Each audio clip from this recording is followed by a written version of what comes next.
ఎవరైతే తనవాడెవరో పరిశుద్ధుడు ఎవరో రేపు యెహోవా తెలియజేసి వారిని తన సన్నిధికి రానిచ్చును.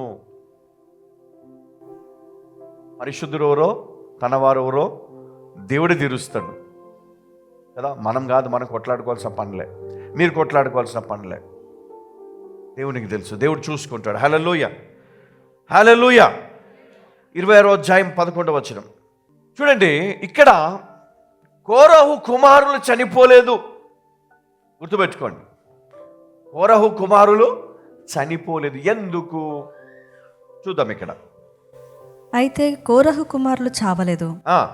షిమ్యోను పుత్రుల వంశములలో నెమూయేలు వంశస్థులు, యామీనీయులు యామీను వంశస్థులు, యాకిను వంశస్థులు, జెరహు వంశస్థులు, షావులు వంశస్థులు. ఇవి షిమ్యోనీయుల వంశములు. చూడండి, ఇక్కడ ఈ కోరహు కుమారులు ఇక్కడ చనిపోలేదు. ఎందుకు చనిపోలేదు అంటే వీరు ఒక నిర్ణయం తీసుకున్నారు. ఎప్పుడు ఈ కోరహు ఎప్పుడైతే ఆ భూమి తెరుచుకుందో ఆ సమయంలో వీరు ఒక నిర్ణయం తీసుకున్నారు, వేరొక మార్గాన్ని ఎన్నుకున్నారు.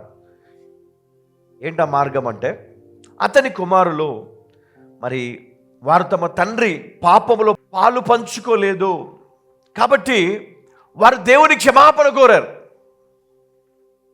మాకు అవసరం లేదు, మేము ఈ పనిలోనే ఉంటాం, మాకు దేవుడు ఇచ్చిన పని మేము చేస్తాం అంటే తండ్రికి ఆశ వచ్చి తిరుగుబాటు చేసినప్పుడు కుమారులు మట్టుకు దేవుని ఉగ్రతను బట్టి, దేవుడు చేసిన కార్యాలను బట్టి వారు తండ్రి చేసిన తప్పులను వీరు చేయవలసి వచ్చినా కూడా చేయలేదు.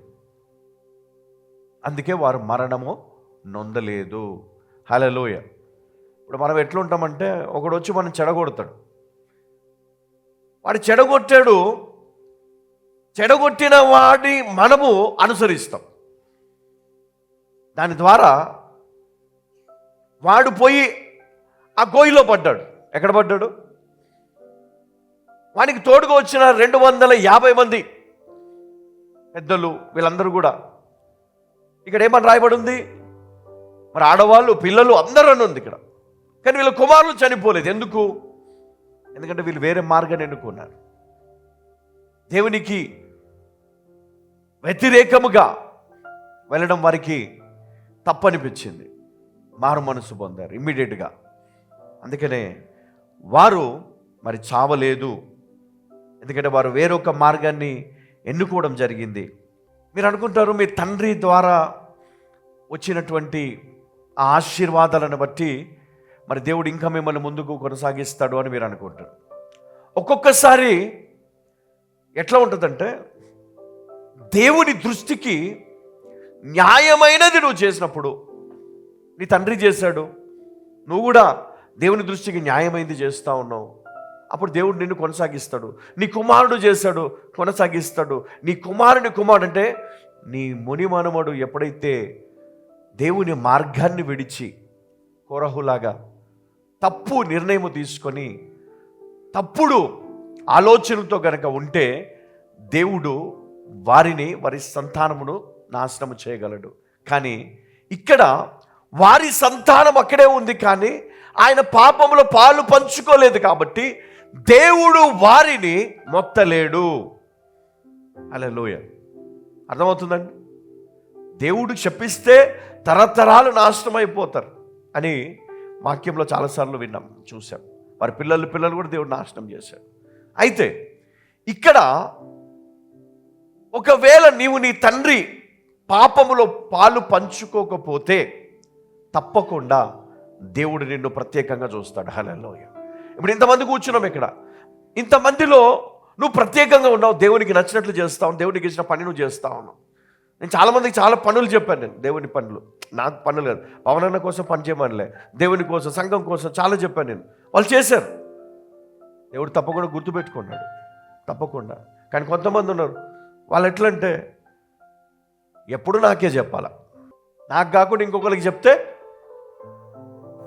కోపం వచ్చేస్తుంది, ద్వేషం వచ్చేస్తుంది, సంతోషంగా చేయలేరు పని, డిస్టర్బెన్స్ వచ్చేస్తాయి.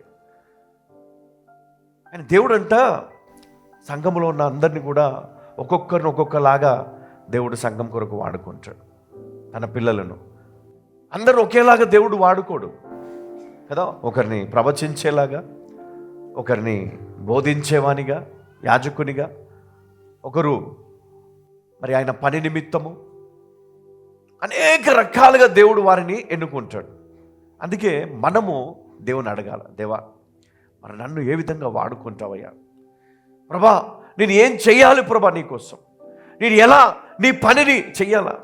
దేవుడు ఒక పని చెప్పాడు, అది మహాభాగ్యంగా మనం దాన్ని ఎంచుకోవాలి. అంతేగాని నాకు ఈ పని చెప్పాడేంటి, నాకు ఈ పని చెప్పాడేంటి, ఊరు చెప్పనా, లేదు ఇంకేదో పని ఉంది బ్రదర్ ఇది చేయండి, నువ్వు సంతోషం, అబ్బా దేవుడు నాకు పని ఇచ్చాడండి, ఈరోజు మందిరంలో ఈ పని చేయడానికి దేవుడు నాకు అవకాశం ఇచ్చాడు.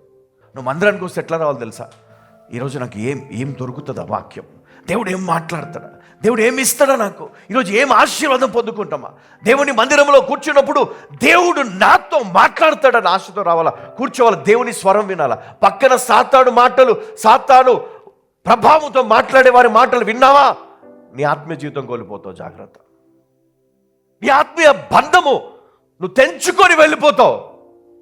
అప్పుడు నీకు అర్థం కాదు, వాక్యం చెప్తుంటే కూడా తిట్లలాగానే వినబడతాయి మనకన్నీ.